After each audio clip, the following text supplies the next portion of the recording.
Bismillahirrahmanirrahim. Alhamdulillahirabbil alamin wa bihi nasta'inu ala umurid dunya waddin wassalatu wassalamu ala asyrafil anbiya'i wal mursalin wa ala alihi wa sahbihi wa man tabi'ahum bi ihsanin ila yaumiddin. Assalamualaikum warahmatullahi wabarakatuh. Ikhwan akhwat yang dirahmati Allah Subhanahu wa taala, apa kabar? Semoga pagi hari Anda senantiasa dalam lindungan dan rahmat Allah Subhanahu wa taala. Semoga Anda berbahagia hari ini. Amin amin ya rabbal alamin. Dan kami ucapkan selamat datang ikhwan akhwat di acara renungan di bawah naungan Al-Qur'an. Bersama saya Isa Alkaf, ada Kang Ondi kameramen dan juga Anis Mualim di meja operator. Dan membersamai kita guru kita bersama Ustaz Husain bin Hamid Al-Attas. Assalamualaikum Ustaz. Waalaikumsalam warahmatullahi. Dan juga ada Ustaz Hamzah bin Attas Al-Attas. Assalamualaikum Ustaz. Hari ini ikhwan akhwat kita akan melanjutkan pembahasan tentang hiwar atau kalimatut thayyibah, kalimah yang thayyibah yang Allah Subhanahu wa taala bahas di dalam Al-Qur'an. Secara umum kita akan membahas bagaimana komunikasi para anbiya, komunikasi orang-orang pilihan yang Allah Subhanahu wa taala sebutkan, ceritakan, kisahkan di dalam Al-Qur'an, untuk kita ambil hikmahnya, untuk kita ambil pelajarannya dan kita terapkan dalam kehidupan sehari-hari. Namun sebelum itu, kawan akhwat, mari sama-sama kita dengarkan bacaan surat Al-Fatihah sebagai pembuka kajian kita pada hari ini. Silakan Ustaz. A'udzu billahi minasy syaithanir rajim. Bismillahirrahmanirrahim. Alhamdulillahi rabbil alamin. Ar-Rahmanir Rahim. Maliki yaumiddin. Iyyaka na'budu wa iyyaka nasta'in. Ihdinas siratal mustaqim. صراط الذين أنعمت عليهم غير المغضوب عليهم ولا الضالين.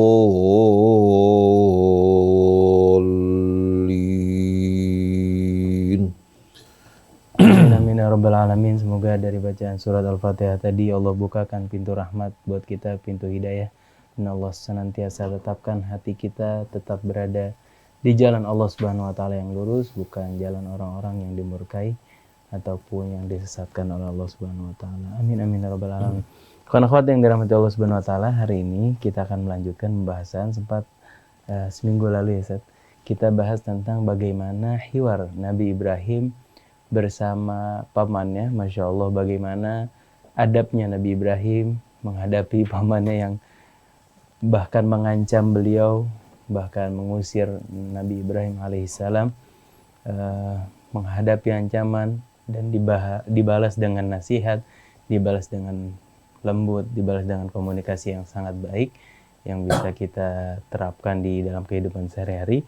Bagi ikhwan akhwat yang ketinggalan, bisa disimak kembali melalui YouTube Rasil TV, masih ada rekamannya. Hari ini kita juga akan membahas tentang hiwar Nabi Ibrahim, lanjutan hari ini bersama umatnya saja. Bersama Raja yang berkuasa pada saat itu. Ya. Juga dialog Ibrahim bersama Allah Subhanahu wa taala. Masya Allah. Nah, hari ini kita akan bahas hal itu, ikhwan akhwat, menghadapi umat Nabi Ibrahim alaihissalam, dan juga bagaimana Nabi Ibrahim berhiwar bersama Allah Subhanahu wa taala. Mungkin mari sama-sama ikhwan akhwat kita mendengarkan penjabaran dari Ustaz Husain bin Hamid Al-Attas terlebih dahulu. Silakan Ustaz. A'udzu billahi minasy syaithanir rajim. Bismillahirrahmanirrahim. Alhamdulillahi rabbil alamin. Ya Rabbana lakal hamdu kama yanbaghi li jalali wajhikal karim wa li 'azimi sultanik. Wa lakash syukru ala ma awlaita min ni'am min ghairi haulin minna wala quwwah. Allahumma ja'alna li na'maika minasy syakirin wa li alaika minadz dzakirin. Salawatu rabbi wa salamuhu ala sayyidina wa nabiyyina Muhammadin khatami أنبيائه ورسله المبعوث رحمة للعالمين بشيرا ونذيرا فبلغ رسالة ربه وأدى أمانته ونصح أمته وتركنا جميعا على المحجة البيضاء ليلها كنهارها لا يزيغ عنها إلا هالك اللهم آتنا من عندك رحمة وعلمنا من لدنك علما نافعا وانفعنا بما علمتنا ربنا زدنا علما والحقنا بالصالحين أما بعد. Ikhwan akhwat pendengar pemirsa radio TV Silaturahim yang dirahmati Allah, Ustadz Hamzah bin Attas Al-Attas, Ustadz Isa bin Ahmad Taufik Ondi, begitu pula Anis yang menemani kita pada saat ini di studio, seluruh keluarga besar radio Silaturahim dan akhwat kita yang sedang magang, pada seluruh kaum muslimin dan muslimat, salamullahi alaikum jami'an wa rahmatullahi wa barakatuh. Pada kajian kita, renungan kita di pagi hari ini, kita masih akan melanjutkan kajian kita di seputar dialog para nabi dengan umat mereka. Dan kita masih akan berbicara mengenai dialog Ibrahim alaihi salatu wassalam bersama penguasa yang berkuasa pada saat tersebut. Begitu juga bagaimana dialog Ibrahim bersama Tuhannya yang menggambarkan kecerdasan Ibrahim, semangatnya untuk betul-betul menemukan kebenaran, bukan hanya sekedar menemukan kebenaran, tapi dengan tujuan untuk membuat hatinya tentram, damai dengan kebenaran yang ditemukan. Jadi beliau bukan hanya seorang yang cerdas, tapi juga seorang yang bijak. Karena banyak orang cerdas, tapi tidak bijak. Ibrahim mau jadikan sebagai tauladan para nabi yang datang setelah beliau, termasuk Nabi kita Muhammad SAW, di mana Allah berfirman, "Tsumma auhayna ilaika anittabi' millata Ibrahim hanifa." Kemudian kami wahyukan kepadamu wahai Rasulullah agar engkau mengikuti millah Ibrahim yang lurus. Begitu pula kita umatnya seharusnya betul-betul dapat mengenal Ibrahim, meresapi millah beliau, karena beliau Allah jadikan sebagai suri tauladan bagi para nabi yang datang setelah beliau. Beliau menjadi contoh dalam pengorbanan yang tulus. Dia rela mengorbankan dirinya demi kebenaran. Dia rela bahkan dipisahkan dari anak yang didapatkan setelah usia tua. Lebih dari itu, dia rela untuk menjalani perintah Allah, menyembelih sang putra, yang berakhir dengan kebahagiaan dan kemuliaan. Anak yang pertama dijadikan sebagai pendiri kota suci Mekah. Anak yang kedua bersama sang ayah menjadi pendiri kota suci Yerusalem. Maka sempurnalah kemuliaan yang Allah berikan bagi keluarga Ibrahim. Hingga Nabi mengajarkan selawat kepada kita. Allahumma salli ala Muhammadin wa ali Muhammad kama sallaita ala Ibrahim wa ali Ibrahim wa barik ala Muhammadin wa ali Muhammad kama barakta ala Ibrahim wa ali Ibrahim fil alamin innaka Hamidum Majid. Dia mengajarkan kepada kita untuk berselawat untuk beliau dan keluarganya sebagaimana selawat yang Allah limpahkan bagi Ibrahim dan keluarganya. Juga memohon kepada Allah untuk melimpahkan keberkahan bagi nabinya dan keluarganya sebagaimana keberkahan yang Allah limpahkan bagi Ibrahim dan keluarga Ibrahim. Ini merupakan contoh yang ideal bagi kita semua. Nah, pertama-tama kita akan membacakan satu ayat yang menerangkan kepada kita dialog Ibrahim bersama Tuhan, yang menggambarkan bagaimana Ibrahim sebagai seorang yang cerdas dan juga bijak. Pada ayat 259 dari suratul Baqarah Allah berfirman, "Wa idh qala Ibrahimu Rabbi arini kaifa tuhyil mauta." Qala awalam tu'min? Qala bala walakin liyatma'inna qalbi. Qala fakhudh arba'atan minat tayr fasurhunna ilaika thumma ij'al ala kulli jabalin minhunna juz'an thumma ad'uhunna ya'tinaka sa'ya wa'lam annallaha azizun hakim.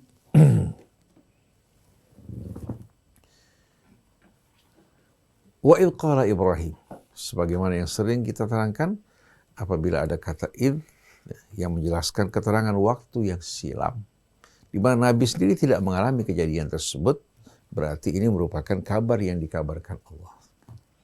Oleh karena itu selalu ya apabila disebutkan kata kerja sebelumnya dalam Al-Quran, wadhkur fil kitabi Ibrahim, wadhkur fil kitabi Maryam. Jadi ceritakan wahai Rasulullah dalam Alkitab yang Allah turunkan kisah Maryam, kisah Ibrahim. Begitu juga di sini. Terangkan wahai Rasulullah sebagaimana yang Allah terangkan pada kamu, kepada umatmu, ketika Ibrahim satu hari berkata kepada Allah, Rabbi arini kaifa tuhyil mauta. Wahai Tuhanku, pengasuhku, tunjukkan padaku bagaimana caranya engkau menghidupkan orang yang telah mati. Artinya Ibrahim yakin bahwa Allah yang menghidupkan orang-orang yang telah mati. Tapi yang ingin diketahui Ibrahim cara. Ya? Karena apa? Ibrahim mempertanyakan hal ini karena memang manusia dalam berbagai macam aktivitasnya mengerjakan sesuatu selalu berjalan berdasarkan sebab proses. Betul enggak? Orang yang mendapatkan roti kan harus belajar bagaimana cara membuat roti. Menghasilkan padi, belajar bagaimana cara bercocok tanam. Betul enggak? Jadi yang Ibrahim ingin ketahui, tunjukkan padaku ya Allah bagaimana caranya engkau menghidupkan yang telah mati. Ini pertanyaan yang menunjukkan kecerdasan yang luar biasa. Allah tidak marah di saat hambanya ingin tahu. Tapi Allah marah apabila seorang hamba bertanya dalam apa? Dalam tujuan mengejek dan mengolok-olok. Seperti Bani Israel seringkali mereka bertanya, tapi apa? Bukan ingin tahu, tapi tujuannya untuk mengejek dan mengolok-olok. Allah bertanya pada Ibrahim, Qala awalam tu'min. Apakah kamu belum beriman, yakin bahwa aku ini Maha kuasa untuk menghidupkan yang telah mati? Dijawab oleh Ibrahim, Qala bala ya Allah, sedikit pun aku tidak ragu bahwa engkau Maha kuasa untuk menghidupkan yang telah mati. Walakin liyatma'inna qalbi. Tapi saya ingin hati saya semakin tenteram, ilmu saya semakin apa? Dalam dengan mengetahui cara engkau menghidupkan yang telah mati. Bagaimana Allah Subhanahu wa taala menunjukkan kepada Ibrahim bahwa kalau makhluk terikat dengan cara, dengan sebab dan proses, kalau Allah dalam kehendaknya sedikit pun apa? Tidak terikat oleh sebab, oleh proses ya, dan cara. Karena segala sesuatu semua tunduk di bawah kehendak Allah Subhanahu wa taala. Ini menunjukkan bagaimana kekuasaan Allah yang meliputi segala sesuatu. Jadi kalau kita minta pada Allah jangan tanya sebabnya nggak ada, bagaimana mungkin Allah kabulkan. Kamu harus tahu sebab hanya berlaku dan mengikat kita, tidak mengikat Allah. Lalu Allah ingin memberikan pelajaran pada Ibrahim. Menggambarkan bahwa Allah Maha Kuasa menghidupkan makhluk yang telah mati, tapi tidak terikat dengan cara. Qala fakhudh arba'atan minat tayr. Wahai Ibrahim, ambil 4 ekor burung. Fasurhunna ilaik. Kamu sembelih, lalu kamu cincang, satukan di antara 4 burung tersebut. Agar bercampur semua. Thumma ja'al ala kulli jabalin minhunna juz'a. Setelah itu, kamu bagi beberapa bahagian, letakkan setiap bahagian di atas puncak gunung. Ini burungnya dari 4 burung yang jenis berbeda. Iya, dari 4 burung berbeda. Berbeda disatukan dagingnya, ya. Kemudian dibagi beberapa tumpukan, satu tumpuk diletakkan di atas puncak gunung. Kita lihat di sini, ala kulli jabalin, di atas setiap puncak gunung. Bukan berarti seluruh puncak gunung di semua di permukaan bumi, bukan. Tapi maksudnya puncak gunung yang terlihat oleh Ibrahim di depannya. Ini namanya umum makhsus bil qarinatil haliyah. Keadaan umum yang dikhususkan dengan qarinah haliyah, dengan keadaan. Begitu juga kullu bid'atin dhalalah, setiap bid'ah itu sesat. Bukan setiap yang baru sesat, setiap bid'ah yang bertentangan dengan apa? Yang sebelumnya. Inna asdaqal hadits kitabullah wa khairal hadi hadi Muhammadin. Yang bertentangan dengan kitab Allah, yang bertentangan dengan hadiur Rasul sallallahu alaihi wasallam, itu yang dimaksudkan dengan bid'ah. Bukan setiap yang baru bid'ah. Jadi kalau orang katakan setelah maghrib dia sholat 10 rakaat, ingin mendekatkan diri pada Allah, bukan bid'ah, kecuali kalau dia menetapkan sebagai syariat. Paham enggak? Orang baca Yasin malam Jumat, baca suratul Kahfi hari Jumat, dia mencintai surat Yasin, bukan bid'ah.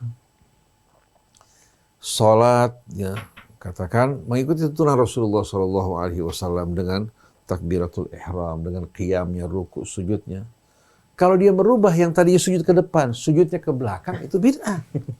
Karena merubah apa-apa yang telah baku. Tapi kalau dia mendekatkan dirinya kepada Allah dengan banyak sholat, bukan bid'ah. Nah, kembali kepada pokok pembicaraan kita.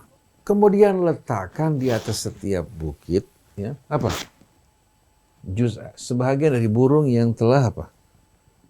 Yang telah disembelih, dicincang hingga bercampur di antara 4 ekor burung tersebut. Setelah itu Allah perintahkan Ibrahim, "Tsummad'uhunna." Setelah itu kamu panggil 4 burung tersebut. Ya'tinaka sa'ya, dia akan datang ke hadapan kamu.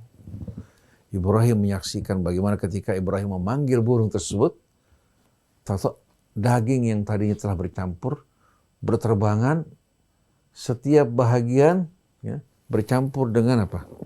Dengan burung asalnya. Hanya dengan panggilan Ibrahim. Wa'alam annallaha azizun hakim, ketahuilah sungguh Allah maha perkasa lagi maha bijaksana. Artinya kehidupan di sini bangun dari mulut Ibrahim.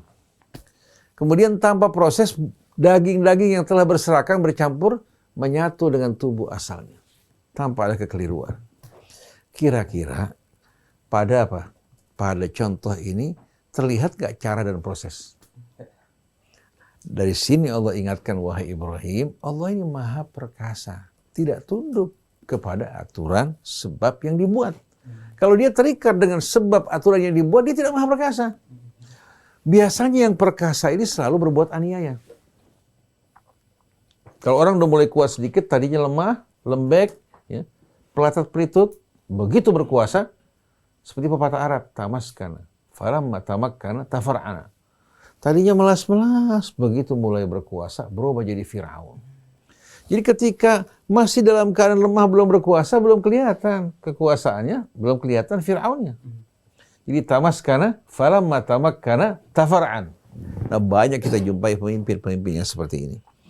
Waktu di bawah lemah lembut, kelihatan tidak akan melakukan kekerasan, begitu berkuasa, berubah menjadi Fir'aun yang mengerikan dan menakutkan, menimbulkan teror. Jadi wa'alam annallaha azizun hakim. Pertanyaan Ibrahim menunjukkan rasa ingin tahunya. Dan ingin tahunya bukan hanya untuk memuaskan pikirannya, kecerdasannya, tapi tujuannya untuk membuat hatinya semakin betul-betul meresapi kebesaran dan keagungan Allah. Indah tidak? Nah, kalau orang yang menuntut ilmu mengajukan pertanyaan seperti ini, indah sekali. Bukan pertanyaan dalam rangka meledek atau untuk menohok, menyakiti seseorang. Nah, ini banyak kita jumpai di tengah masyarakat kita. Oleh karena itu cerdas, tapi tidak bijak. Nah, yang menunjukkan juga kecerdasan Ibrahim, ya, dan kebijaksanaannya dalam berdialog bersama orang yang berbeda. Dialog antara Ibrahim dengan sang raja yang dikenal bernama Namrud. Walaupun Quran tidak sebutkan Namrud, tapi dalam buku sejarah dinamakan Namrud. Benar tidaknya wallahu a'lam. Kita bisa melihat pada ayat 258 surat Al-Baqarah. Alam tara ilal ladzi hajja Ibrahim fi rabbih an atahu Allahul mulk. Il qala Ibrahim rabbi alladzi yuhyi wa yumit. Qala ana uhyi wa umit. Qala Ibrahim fa inna Allah ya'ti bisyamsi minal masyriq fa'ti biha minal maghrib. Fa buhital ladzi kafar wallahu la yahdil qaumadh dhalimin. Ayat yang amat indah menggambarkan kecerdasan, kebijakan Ibrahim dan menghindari perdebatan yang apa? Yang tidak bermanfaat, perdebatan kusir. Apa kamu tidak melihat? Padahal ini kejadian yang tidak disaksikan oleh Nabi maupun oleh umat Nabi. Tapi karena kejadian ini sudah populer, seolah-olah merupakan hal yang bisa terlihat oleh mata. Apa kamu tidak melihat? Ya, orang yang mendebat Ibrahim pada Tuhannya. Mendebat, membantah Ibrahim tentang Tuhan. An atahullahul mulk, mentang-mentang dia diberikan kekuasaan oleh Allah. Jadi yang membuat dia mulai angkuh, berbicara sombong, mendebat Tuhannya, mendebat Ibrahim pada Tuhannya, karena diberikan kekuasaan, muncul sikap angkuh sombong. Padahal kekuasaan yang dimiliki tidak berarti. Oleh karena itu ada pepatah Arab mengatakan uskir bizabibe. Uskir bizabiba. Dibuat mabuk oleh satu kismis. Satu kismis bikin mabuk nggak? Tapi baru makan kismis satu sudah mabuk. Kenapa? Baru diberikan sedikit kenikmatan, kemudian mulai muncul sombong dan angkuhnya. Apa kamu tidak melihat, menyaksikan seorang yang mendebat Ibrahim pada Tuhannya karena merasa dirinya diberikan kekuasaan? Allah sebutkan nggak namanya yang mendebat Ibrahim? Tidak. Allah nggak sebutkan karena Allah remehkan dan kecilkan dirinya. Tapi Ibrahim disebutkan. Tashrifan lahu, sebagai kemuliaan buat dirinya. Idh qala Ibrahim rabbiyalladzi yuhyi wa yumit. Dia bertanya pada Ibrahim, siapa Tuhanmu? Dijawab oleh Ibrahim, Tuhanku ini yang menghidupkan dan mematikan. Menghidupkan saya, menghidupkan kamu, dan menghidupkan seluruh makhluk di alam raya. Ini pertanyaan dijawab dengan jawaban yang amat indah. Kalau kehidupan kita seluruh makhluk berasal dari Allah, sepatutnya yang dihidupkan berterima kasih. Nah, dialah Tuhan. Tapi dengan sombong sang raja ini, ya, yang tidak mengenal dirinya berkata, qala ana uhyi wa umit. Saya juga menghidupkan, mematikan. Apa buktinya? Dia memanggil dua orang, ya, yang mau dikorbankan. Lalu dia mengatakan, bunuh yang satu, biarkan hidup yang satu. Begitu dibunuh, dia mengatakan, lihat tidak, saya juga menghidupkan dan mematikan.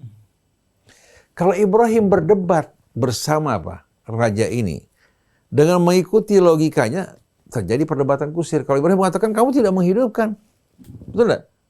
Kamu hanya sekedar membiarkan orangnya hidup, dalam kehidupan. Ibrahim menghindari hal seperti ini.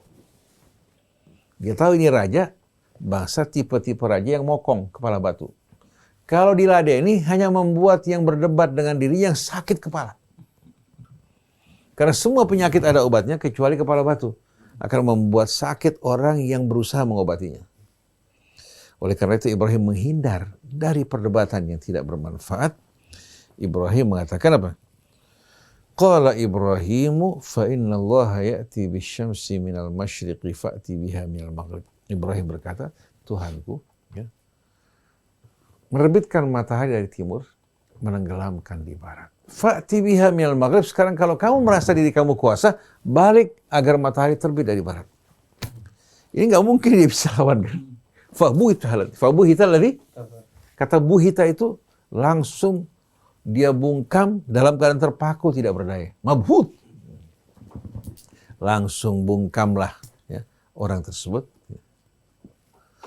Tak mampu untuk menjawab dan mendebat Ibrahim. Allah nggak sebutkan fabuhital malik atau fabuhital namrud.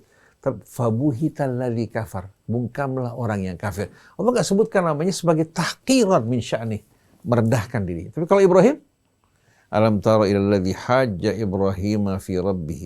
Idh qala Ibrahim rabbiyalladzi yuhyi wa yumit. Ketika bicara tentang raja, qala ana uhyi wa umit. Nggak disebutkan namanya. Qala Ibrahimu fa inna Allah ya'ti bisyamsi minal masyriqi fa'ti biha minal maghrib. Ketika menyebutkan fabuhital ladzi kafar, tidak menyebutkan namanya karena Allah memandang remeh kecil orang semacam itu, tidak patut dan layak disebutkan. Wallahu la yahdil qaumadh dhalimin. Sungguh Allah tidak akan memberikan hidayah pada orang yang zalim. Dari dialog ini kita lihat bahwa hamba yang dimuliakan Allah, yang mempergunakan kecerdasannya untuk menemukan kebenaran. Setelah menemukan kebenaran, dia benar-benar berpegang teguh pada kebenaran tersebut dan tidak gentar walaupun di hadapan kekuasaan dan kebesaran. Bukan yang mengorbankan kebenaran dengan alasan toleransi, hak-hak asasi manusia. Dia lupa pada saat dia melakukan hal ini, dia korbankan kebenaran Allah Ta'ala. Allah yang menciptakan, melimpahkan rezeki dikorbankan demi mencari keridhaan manusia. Ini merupakan gambaran yang amat indah. Oleh karena itu, Allah inginkan orang-orang yang beriman ini beriman menjadi orang yang berakal, bukan membeo, ikut apa saja apa, tanpa sama sekali mempergunakan akalnya. Oleh karena itu betapa indahnya ungkapan Allah dalam Al-Quran, wala taqfu ma laysa laka bihi ilmu. Allah nggak mengatakan apa? Wala tattabi, tapi wala taqfu. Dalam bahasa Arab al-qafa itu tulang belakang. Nah, orang kalau ikut di belakang orang, melihat dia sebagai ikutan, kan matanya nggak bekerja sama sekali. Jadi jangan kamu membuntut di belakang sesuatu yang kamu tidak memiliki dasar ilmunya. Kan indah sekali, wala taqfu.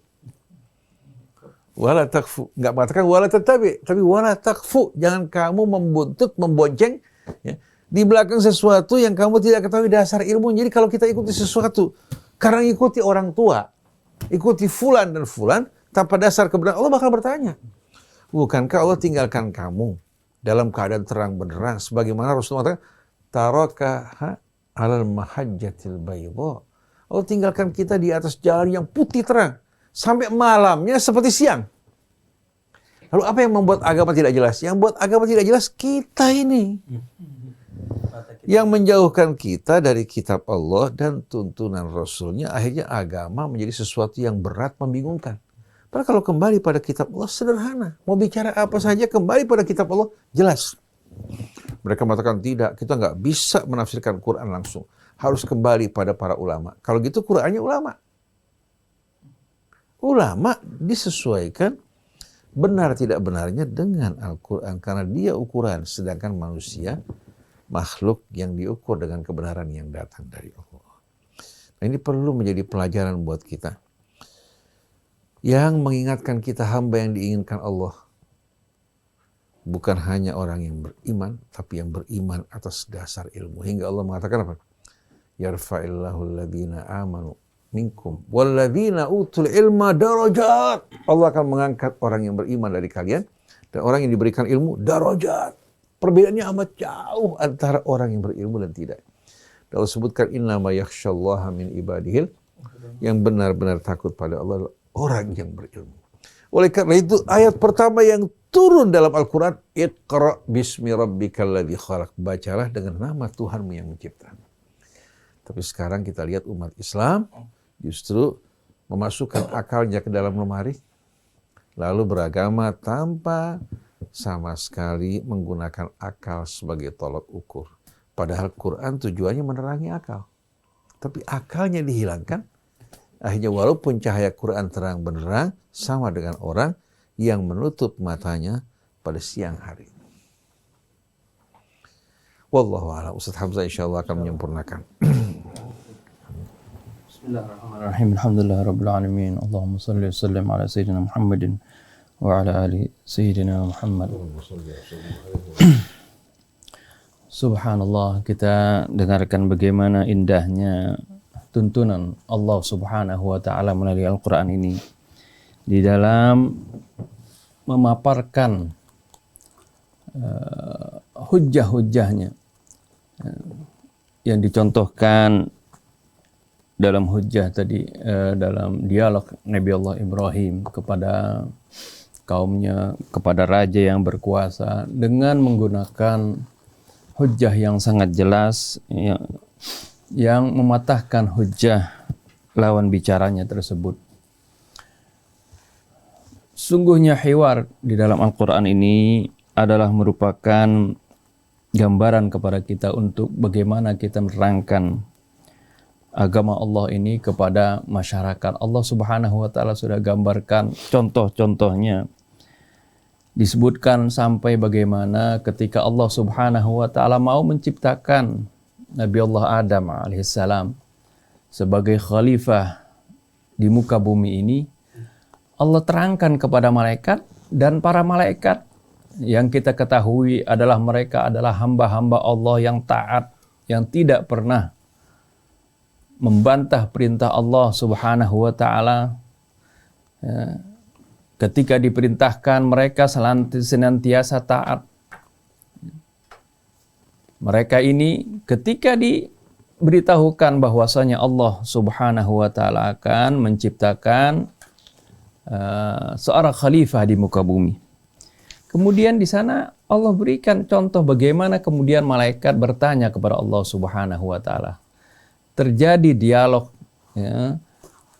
antara Allah Subhanahu wa taala dengan para malaikatnya yang ditutup diakhiri tentunya inni a'lamu ma la ta'lamun. Dialog para malaikat bertanya karena mungkin malaikat melihat makhluk-makhluk yang mirip seperti manusia, memang diketahui berdasarkan penelitian sejarah sebelum adanya manusia itu ada makhluk-makhluk yang mirip dengan manusia yang dikenal dengan seperti Pithecanthropus erectus, itu dalam penelitian sejarah arkeolog itu ada. Jadi mereka artinya berkaki dua, bertangan seperti itu, berjalan berdiri, tapi mereka bukan manusia. Nah, mereka itu adalah binatang, tapi bentuknya seperti itu. Mungkin malaikat bertanya, manusia ini yang akan diciptakan oleh Allah adalah seperti itu.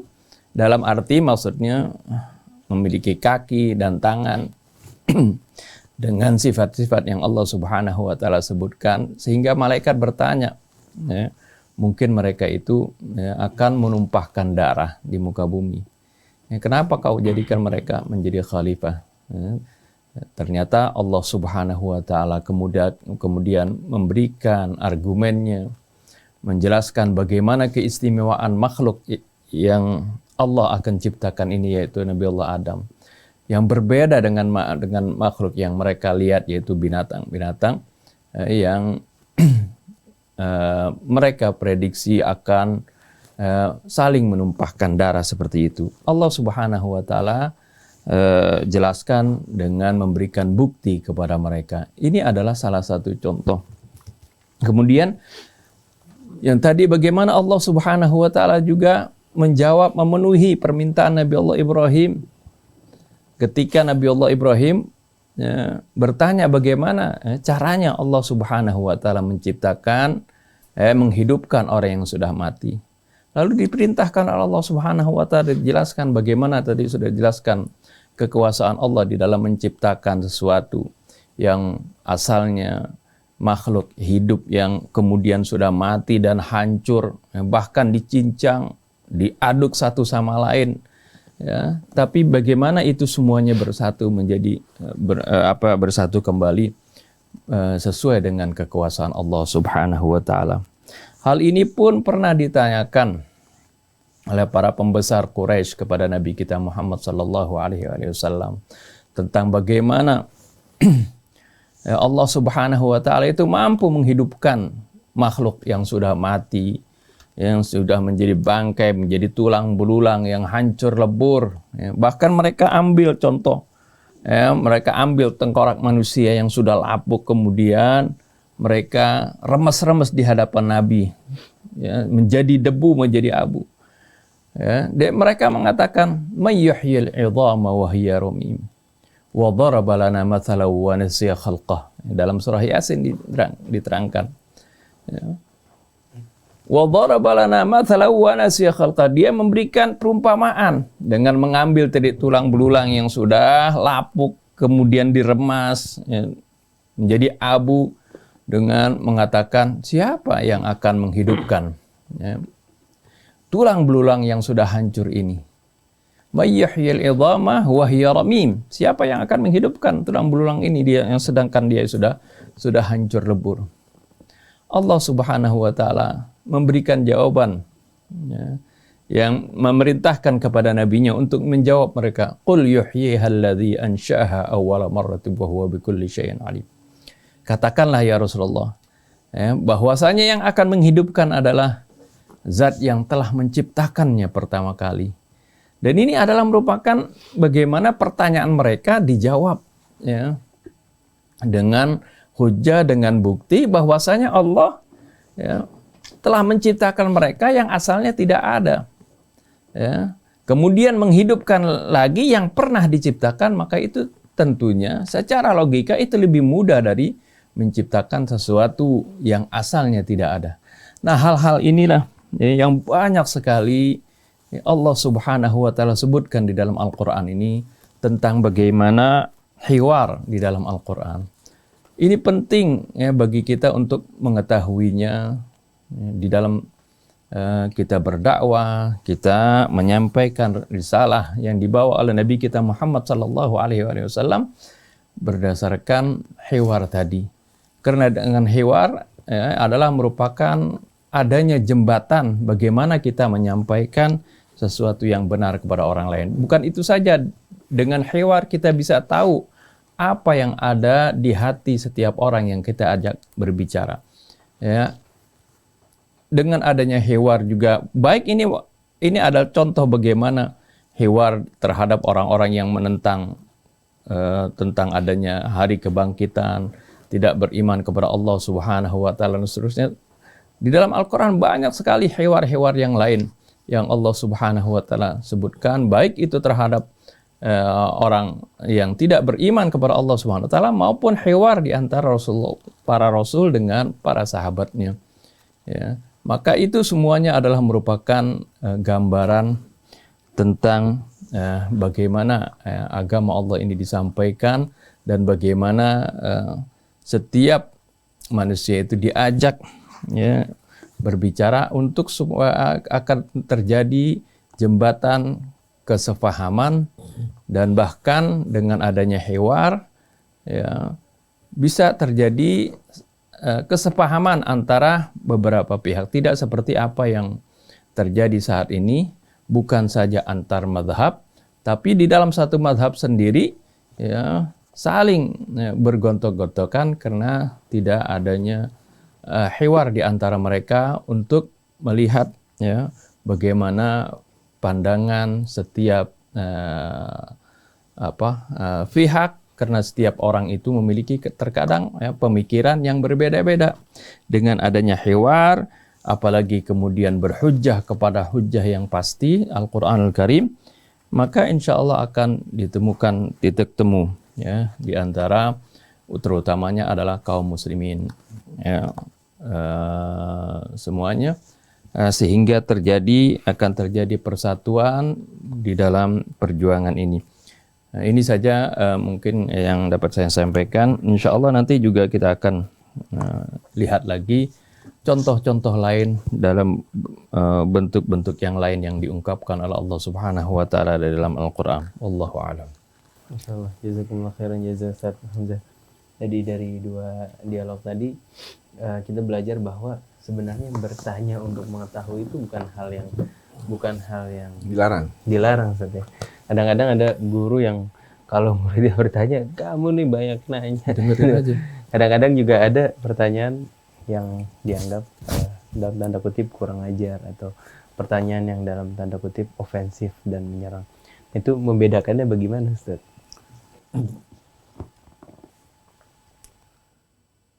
Dengan sendirinya melalui lisanul hal, artinya melalui keadaan, melalui pertanyaan yang diajukan.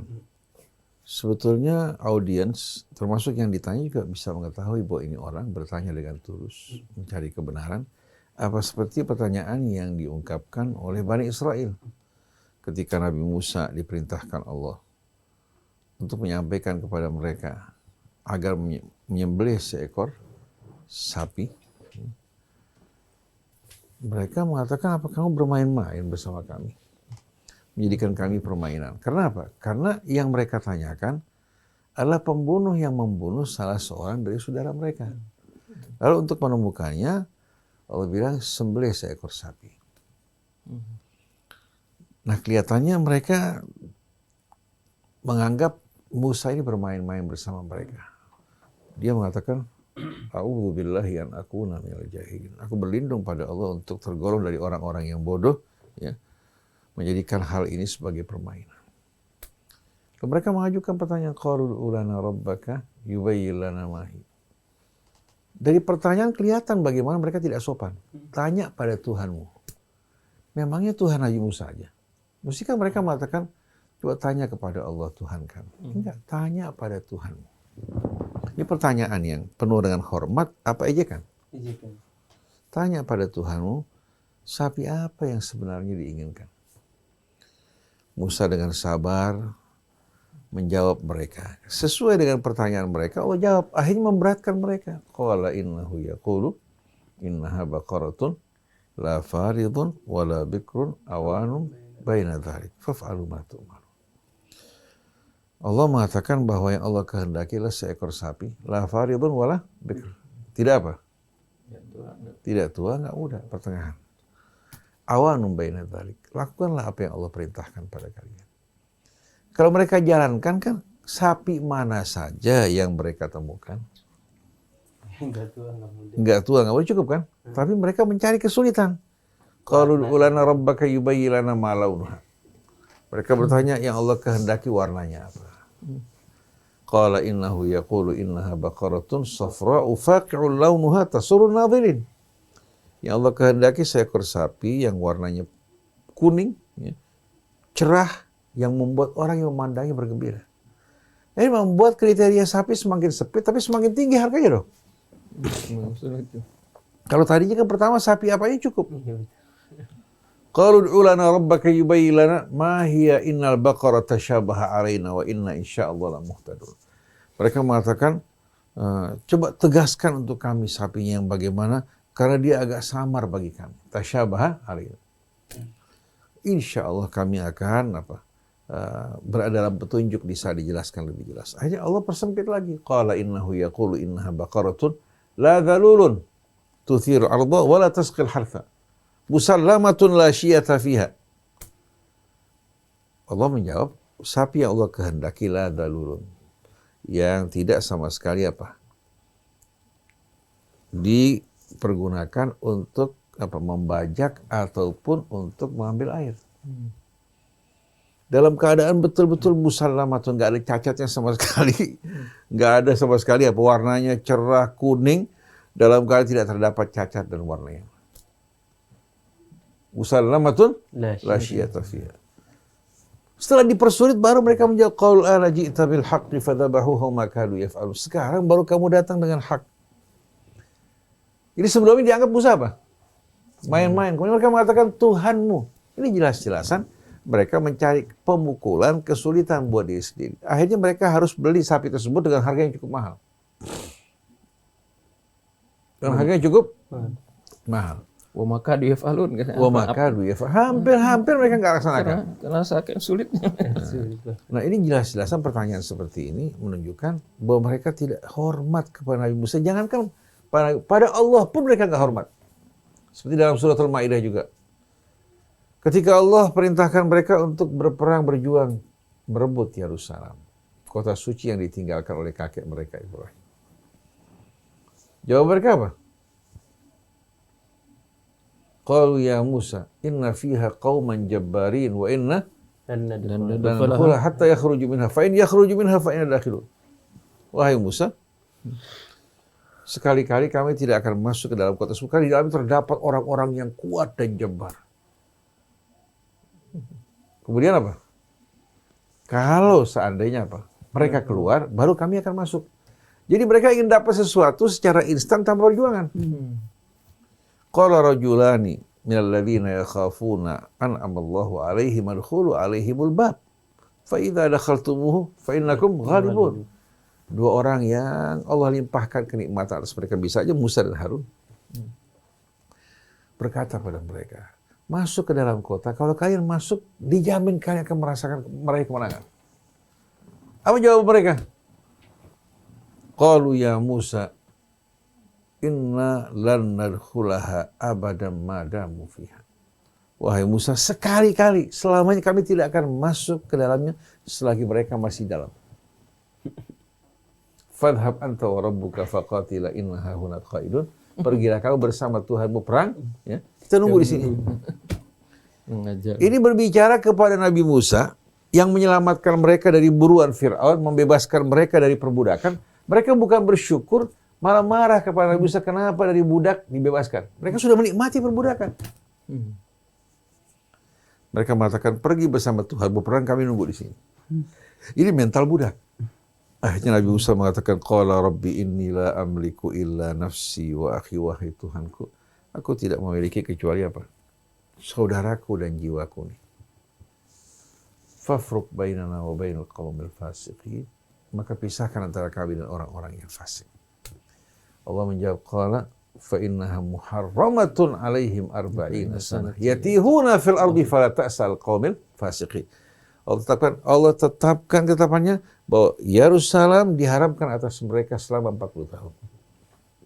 Mereka akan terlunta-lunta, tidak memiliki sama sekali kota maupun negeri. 40 tahun itu umur generasi. Jadi setelah 40 tahun, ya, lahir generasi yang baru. Bukan generasi budak nih, generasi yang baru. Nah, mereka ini yang dibina untuk mempersiapkan merebut kembali kota Yerusalem. Dan setelah lahir generasi yang baru dipimpin oleh Yusha bin Nun, mereka berhasil merebut kembali Yerusalem. Jadi kalau kita lihat di sini, ya, bagaimana sikap meledek yang diajukan oleh Bani Israel itu ma'ruf. Jadi kalau pertanyaan mengejek itu sebenarnya kelihatan. Kelihatan. Beda sama pertanyaan tahu. Kalau pernah bilang, la tas'alu rasulakum kama Su'ila Musa. Su'ila Musa min qablu. Jangan kalian bertanya kepada Rasul kalian sebagaimana Bani Israel bertanya kepada apa? Aturiduna an tas'alu rasulakum kama su'ila Musa min qablu. Wa man yatabaddal kufra bil iman faqad dhalla. Ini jelas-jelasan tidak hormat kepada para nabi Rasul, tidak hormat kepada Allah. Jadi kalau Bani Israel bukan hanya tidak hormat kepada Rasulnya aja, bahkan kepada Allah tidak dikasih hormat. Oleh karena itu perjanjian lama isinya macam-macam. Yang merendahkan nabi, ya, menisbatkan kepada mereka yang tidak patut. Masuk lagi dari perjanjian lama Israel masuk ke dalam buku-buku hadis kita. Yang menggambarkan bagaimana Nabi Musa menonjok Israel hingga matanya keluar, telanjang di tengah-tengah umatnya. Apa-apaan ini? Nah, kita harus waspada jangan sampai kita bersikap sama seperti Bani Israel. Kita bela hadis yang terdapat dalam Sahih Bukhari, tapi kita cemari nodai kehormatan para nabi. Kita abaikan kitab Allah Subhanahu wa Ta'ala. Ini jelas-jelasan betul-betul merupakan bagian dari tipu daya syaitan. Wal'iyadzubillah. Jadi orang yang terus bertanya, kelihatan dia tanya, ingin tahu dengan penuh hormat. Betul tidak? Ini Ustaz Hamzah tadi dikatakan bahwa hiwar ini amat indah. Di antara manfaatnya menjembatani, ya, perbedaan dengan cara yang elegan. Bukan dengan cara menyudutkan, menjatuhkan martabat seseorang, tapi dengan cara bertukar pikiran. Oleh karena itu kata hawar yuhawir beda dengan kata jidal. Jidal artinya debat mencari kebenaran, mencari kemenangan. Tapi kalau hiwar tidak. Hiwar sebagai wasilah untuk mencari dan menemukan kebenaran. Dan dua-duanya siap untuk apa? Untuk mengikutinya. Dengan cara yang elegan, dengan cara yang santun, penuh dengan kecintaan. Lucunya saat pertanyaan-pertanyaan seperti Nabi Ibrahim tadi, saat ini jarang berani ditanyakan oleh orang-orang yang sudah berumur.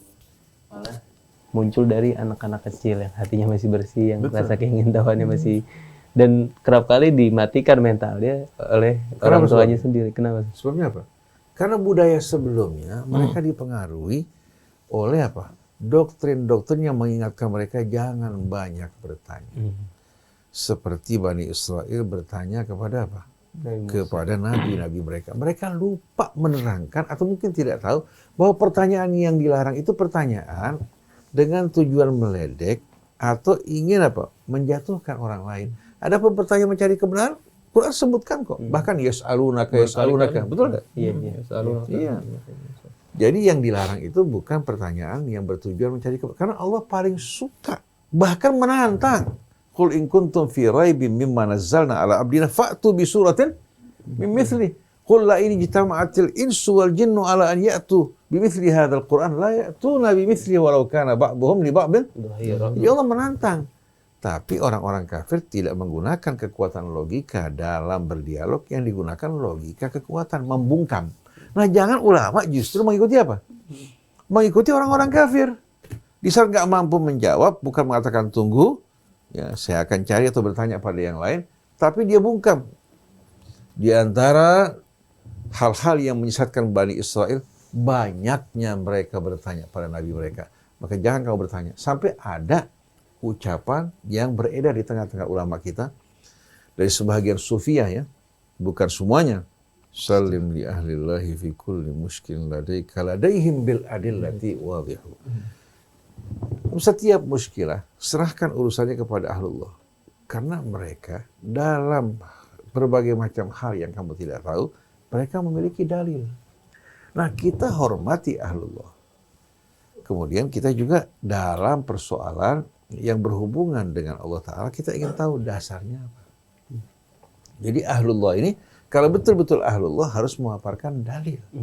Karena ketika Allah mengajak orang untuk beriman, Allah paparkan dalilnya. Masa Allah lebih mulia, lebih maha mulia, maha kuasa, tidak menyombongkan diri untuk memaparkan dalilnya. Contohnya, wa ilahukum ilahun la ilaha illahu ar-rahmanur rahim. Dipaparkan inna fi khalqis samawati wal ardi wa ikhtilafil laili wan nahar, sampai pada la ayatin liqaumin yaqilun. Jadi kita seharusnya ulama tidak boleh sama sekali membungkam mulut orang yang bertanya, menerangkan, menjawab dengan dalil. Karena kan kita sekedar menyampaikan, bukan menetapkan sesuatu dari kita, tapi menyampaikan apa yang datang dari Allah dan Rasul. Mudah-mudahan tradisi-tradisi yang salah ini bisa berubah. Jangan orang-orang atau pemuda-pemuda sekarang yang muncul terpengaruh oleh budaya yang salah sebelumnya. Cerdaskan anak-anak kita dengan adab yang mulia. Pada saat mereka tidak tahu bertanya, jawab mereka dengan jawaban yang betul-betul apa? Allah ajarkan kepada kita dalam kitabnya maupun dalam sunnah-sunnah Nabi-Nya. Mudah-mudahan Allah Subhanahu wa taala berikan taufiknya bagi kita semua. Amin ya rabbal alamin. Amin. Syukur Ustaz, jazakumullah khairan jazaa Ustaz Hussein dan Ustaz Hamzah. Semoga bermanfaat buat kita semua, buat ikhwan akhwat sekalian yang mendengarkan dari rumah. Terima kasih juga Kang Undi kameramen, dan juga Kang Anis Mualim di meja operator, bersama asisten-asisten Kang Undi ini ada Ismi, ada siapa nih namanya? Rinda dan Nah ya, Masya Allah. Terima kasih banyak sudah menemani, mudah-mudahan bermanfaat buat kita semua. Dan ikhwan akhwat, saya Isa Alkaf beserta kru yang bertugas mohon undur diri. Mari sama-sama kita tutup majelis kita hari ini dengan membaca doa kafaratul majelis. Subhanakallahumma bihamdika asyhadu an la ilaha illa anta astaghfiruka wa atubu ilaik. Assalamualaikum warahmatullahi wabarakatuh.